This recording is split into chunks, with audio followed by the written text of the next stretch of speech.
Assalamualaikum warahmatullahi wabarakatuh. Banyak kisah para sahabat Rasulullah SAW yang memberikan inspirasi.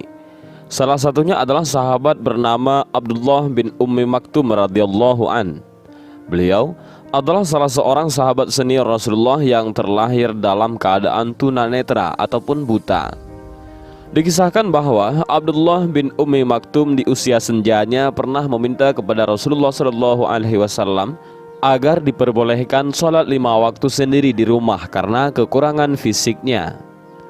"Wahai Rasulullah, saya lelaki buta, rumah jauh dari masjid dan tak memiliki penuntun jalan yang layak. Apakah saya memiliki rukhsah ataupun keringanan untuk menjalankan sholat di rumah?" ujar Abdullah bin Ummi Maktum. "Iya," jawab Rasulullah SAW.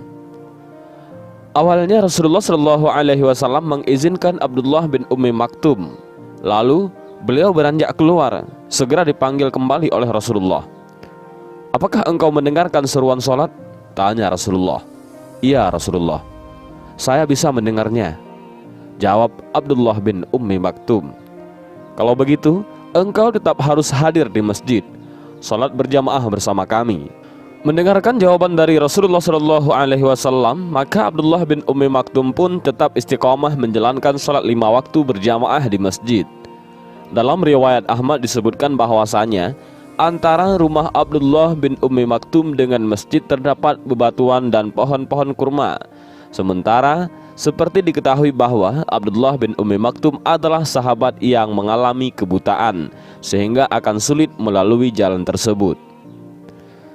Sebagai hamba yang istiqomah dalam menjalankan perintah Allah Subhanahu wa Ta'ala, Abdullah bin Ummi Maktum yang tidak dapat melihat tiap kali mendengar azan berkumandang, berjalanlah ia dengan meraba-raba menyambut panggilannya, tidak terkecuali dalam keadaan subuh yang gelap.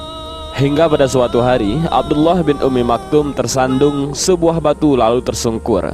Darahnya mengalir di wajah, namun ia kembali bangkit seraya mengusap darah yang mengalir di wajahnya.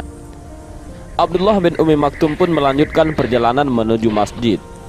Sejak saat itu, ada seorang laki-laki yang dengan ramah selalu menjemput dan menuntun Abdullah bin Ummi Maktum pergi ke masjid setiap waktu sholat tiba, kemudian mengantarkannya kembali ke rumah. Ternyata lelaki asing itu melakukan hal itu setiap hari. Hingga suatu hari Abdullah bin Ummi Maktum menanyakan nama dan asal lelaki itu. Kemudian lelaki itu menjawab, "Tak perlu engkau tahu namaku, dan jangan engkau mendoakan aku, karena sesungguhnya aku ini adalah iblis." Abdullah bin Ummi Maktum pun kaget mendengarnya. "Bagaimana mungkin engkau selalu mengantarkanku ke masjid sedangkan pekerjaanmu adalah menghalangi orang beribadah kepada Allah?" Iblis menjawab, "Ingatkah saat engkau berjalan untuk sholat subuh ke masjid, lalu engkau tersandung dan terjatuh sehingga wajahmu terluka parah? Saat itu aku mendengar para malaikat berkata bahwa Allah Subhanahu wa Ta'ala mengampuni setengah dosamu. Aku khawatir jika engkau tersandung lagi, maka setengah dosamu yang lain akan diampuni oleh Allah. Maka aku terpaksa mengantarmu ke masjid." Dari kisah ini dapat diambil beberapa pelajaran. Yang pertama, sepantasnya bagi laki-laki yang tidak memiliki uzur untuk melaksanakan sholat 5 waktu di masjid secara berjamaah. Yang kedua, dapat dilihat semangat seseorang sahabat untuk mendapatkan pahala berjamaah. Maksud yang diminta oleh Abdullah bin Ummi Maktum adalah agar ia mendapat pahala sholat berjamaah, tetapi cukup bagi dia untuk menjalankan sholatnya di rumah. Namun hal itu tidak diizinkan oleh Rasulullah SAW.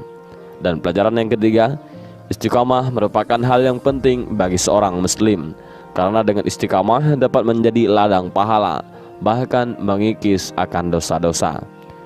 Dan demikian kisah singkat ini, semoga bermanfaat. Wallahu a'lam bishawab. Assalamualaikum warahmatullahi wabarakatuh.